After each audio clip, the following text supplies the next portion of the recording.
बेथ' थासेरावसो हान्दों आरो गाव बुंदोंना गावखौ गियाखै होननानै दाबसे समायना गामि एबा जों गामिनिख्रुइबो देरसिन फुख्रि दं नोंहा बै हाजोथिं थांनो गोसो जायोना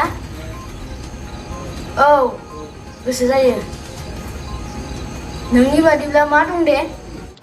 ओम प्रकाश खेरखातारिजों दिहुनजानाय सिजौ सावथुनखौ दिनै साफागुरि इउनिभार्सेल सिनेमा हलाव बेखेवजेनदों ओम प्रकाश खेरखातारिजों दिहुनजानाय सिजौ बर' सावथुनखौ गुबुन गुबुन ओनसोलाव दिन्थिनायनि उनाव दिनै चिरांनि साफागुरि इउनिभार्सेल हलाव दिनै दिन्थिजेनबाय सिजौ सावथुनखौ बेखेवनाय हाबाफारियाव आगुनि फावखुंगुरफोरखौ हांख्रायनानै लाबोयो आरो सावथुनखौ बेखेवनानै दिन्थिफुङो बे हाबाफारियाव सावथुननि सोमोन्दै ओम प्रकाश खेरखातारि बिथाङा फोरमायोदि गोदोनि भुटान सदरनि सिमायाव रायजो जानाय बर' सुबुंफ्रा खस्थ' मोननायखौ लानानै बे सावथुनखौ दिहुननाय जादों आरो उननि समावबो आसामिस रावावबो राव सोलायनानै रायजो राजाफोरनो दिन्थिनो आखायाव लादों होननानै फोरमायथियो ओरैहाय बे सावथुननि बिथोनगिरियाबो बे सावथुनखौ जोबोर मोजां आरो आसामिस रावावबो नुनो मोनगोन होननानै खौरांगिरिफोरनो फोरमायथिदों अनेक मिडियायावनो आं बुंखांबाय एक्चुअली बे मस्लादार फिल्म टाइप नंखाया बे जाहैबाय बै समनि 1958 नि बिफोर 1958 नि स्टोरीखौ लानानै बानायनाय जादों इन्ड' हिस्टोरिकेल आरो बेखौ इन्ड' भुटान एरियायाव जा माने बर' एरियाफोर बिसिनि एरियायाव गोलैयोमोन रायजो जानायफोरनि मा असुबिदा जादोंमोन माबादि माने गंगारफोरा बाहायोमोन जेब्ला माने नोंना टेक्स जेब्ला मोनामोन थ' बेखौ लानानैनो मोनसे माने उन्दै गथ'नि जायनि प्रटगनिस्टनि नामानो जाहैबाय सिजौ थ' बेखौ बेस खालामनानै जों स्टोरीखौ बानायनाय जादोंमोन थ' स्टोरीया बेनि गोजौआवनोसै आरो सानबेसे सोलिगोन बे सिजौ सावथुना सिनेमा हलाव सिजौआथ' 1 उइकथ' ओरैनो सोलिखागोननो हलाव थ' जुदि रायजो राजाफोरा जुदि माने मा होनो नायफैयोबा हला जुदि बुक थाबाय थायोबा 1 मान्थबो सोलिनो हागौ बे हलजों खोथासै आरो रायजोफोरनि अनसायनायनि सायाव आरो दिनाव खनबेसे देखायनायनि टारगेट लादों टारगेटआथ' एक्चुअलि हलनि अनारासो खालामो बेखौ अडियेन्सनि गोजौआवसो जायो बेसे फिलआप जायो थ' बै हिसाबाव प्लेन खालामनानैसो बिसोरो खालामो आरो मेन्स साप'ज हमना ला क'क्राझाराव सानसेयाव 5 गाहाम देखायनो हायो जुदि जोंनि सिजौ मुभिखौ जुदि रायजोफोरा अनसायोबा होमबा बै स्क्रिनाव गासैबो स्क्रिनावनो बेखौ देखायनाय जागोन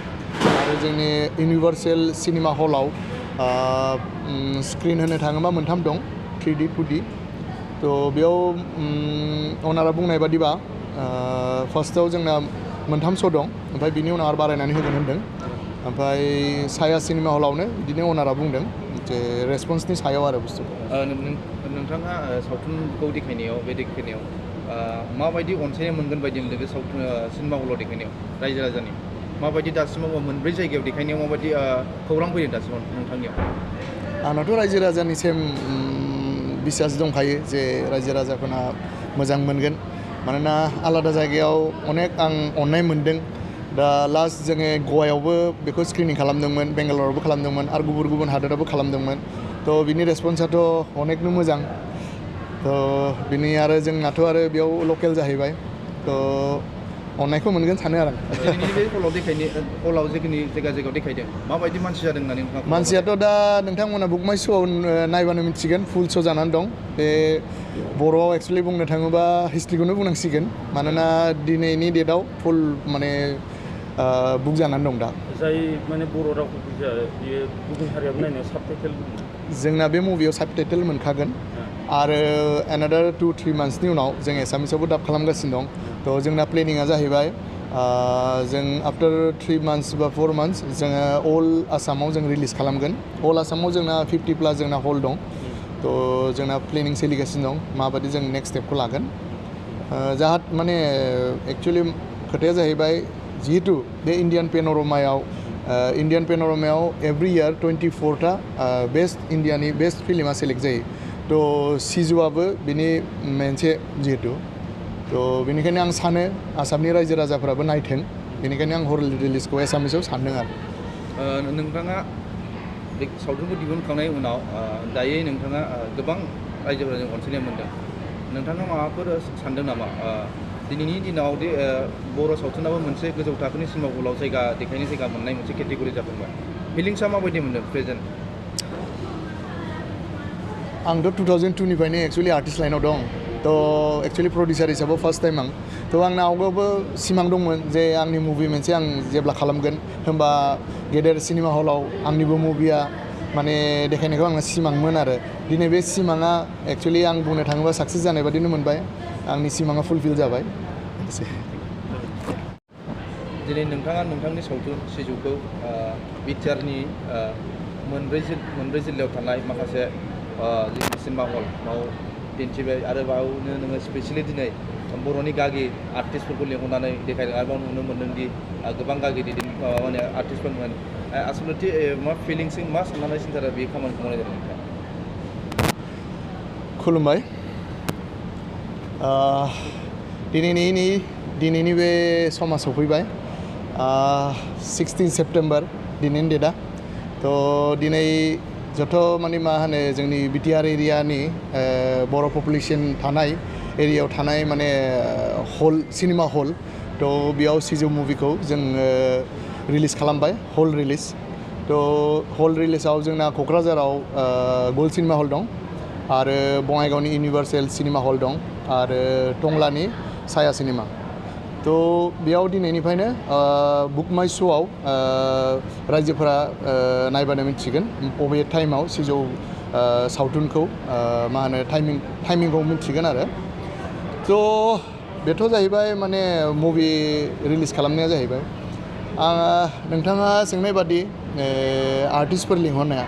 एक्चुअलि गोबाव सम जोंना कभिडआव जोंना एक्चुअलि आर्टिस्ट मिटबो जायाखैमोन जेबो जायाखैमोन तो जिहेतु सिजौ मुभिया इन्डियान पेन'रमायाव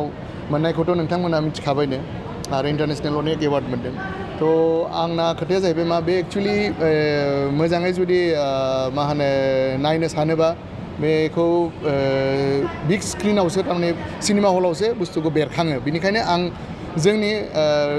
जि सिनेमा लाइननि जोंनि कलिगफोरखौ आं माने मा होनो लिंहरनाय जादों तो अनेक आर्टिस्टआनो दिनै बेयाव गेट टुगेदार टाइपनि बेयाव फैजोबदों तो आं बिराद मोजां मोनदों मानोना एक्चुअलि प्लेनिङा हरखाबैसो जादोंमोन आंना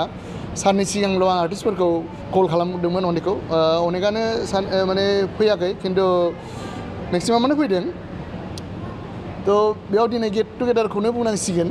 आरो अनेक सिनियर आर्टिस्टफोरखौबो आं लिंदोंमोन आरो जुनियर आर्टिस्टफोरबो दं तो आं गासैखौबो लोगो मोननानै गोबाव सम अनेकखौनो लोगो मोनाखैमोन आं दिनै लोगो मोनबाय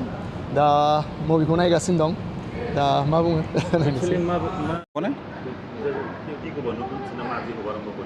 হয় মানে ভাল লাগিছে হাউচফুল আপোনাৰ বাকীকেইটা শ্ব' হাউচফুল গৈ আছে চ' এতিয়া প্ৰিমিয়াৰ শ্ব'টো হোৱাৰ পিছত যোনখিনি গেষ্ট আহিছে তেওঁলোকৰ ৰিভিউটো শুনিবলৈ ৰৈ আছোঁ আৰু এইটো আমাৰ ফাৰ্ষ্ট ফেজৰ ৰিলিজ হয় বড়ো ভাৰ্জনৰ ৰিলিজটো এতিয়া আমি মানে ষ্টাৰ্ট কৰিলোঁ আজিৰ পৰা চ' এছমিছ ভাৰ্জনটো আমি এইটো ইয়াৰৰ লাষ্টত এৰিম চ' আমি বিচাৰি আছোঁ যে এইখন চিনেমা মানে যিমান পাৰোঁ আমি সিমান অডিয়েঞ্চৰ ওচৰলৈ যাওঁ অকল মানে বড়ো ভাষা কোৱা বা বড়ো ভাষা বুজি পোৱা মানুহখিনিয়ে নহয় চবেই চাওক যাতে সেই লেংগুৱেজ বেৰিয়াৰটো আমাৰ অসমত নাথাকে ট্ৰাইবেল ভাষাৰ চিনেমাও মানুহে চাওক আৰু যিবিলাক মানুহে ট্ৰাইবেল ভাষাও নাজানে তেওঁলোকেও যেন এই চিনেমা চাওক চ' আমি চেষ্টা কৰি আছোঁ তাকে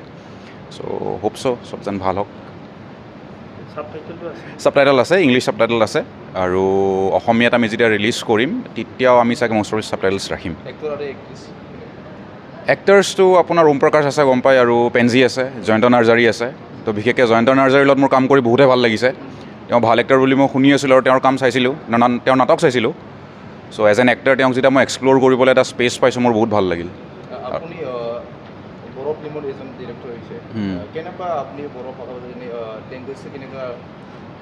মানে বড়ো ভাষা মই সৰুৰ পৰা শুনি আহিছোঁ মোৰ মা বড়ো হয় আৰু মাৰ ফালৰ পৰা মোৰ দাদা ওম প্ৰকাশ তেওঁ বড়ো হয় কিন্তু মই বড়ো ভাষা বিশেষ তেনেকৈ বুজি নাপাওঁ কিন্তু এই ষ্টৰিটো আমাৰ যিহেতু বড়ো এৰিয়াজত এই ছিষ্টেমটো যোনটো শ্লেভাৰী ছিষ্টেম আছিল ভূটানত বহুতখিনি বড়ো মানুহ মানে এই ছিষ্টেমটোৰ কাৰণে তেওঁলোকৰ বহুত মানে জীৱনত অসুবিধা হৈছিলে তেওঁলোক বহুত ছাফাৰ কৰিছিলে শ্লেভ হ'বলগীয়া হৈছিল চ' সেইটোৰ কাৰণে মই ভাবিলোঁ যে চিনেমাখনৰ লেংগুৱেজটো বড়ো ৰাখোঁ আৰু মানে মই বড়ো লেংগুৱেজ ফিল্ম মেকাৰ বুলি নিজকে নকওঁ মই জাষ্ট ফিল্ম মেকাৰ হয় মই বিভিন্ন লেংগুৱেজত এক্সপ্ল'ৰ কৰিব ইচ্ছা আছে চ' মোৰ আৰম্ভণি যে বড়ো লেংগুৱেজটো হৈছে মই বহুত ভাল লাগে সেইটো কথা ভাবি কেতিয়াও ভবা নাছিলোঁ যে বড়ো লেংগুৱেজেৰে আৰম্ভ কৰিম চ' তাকে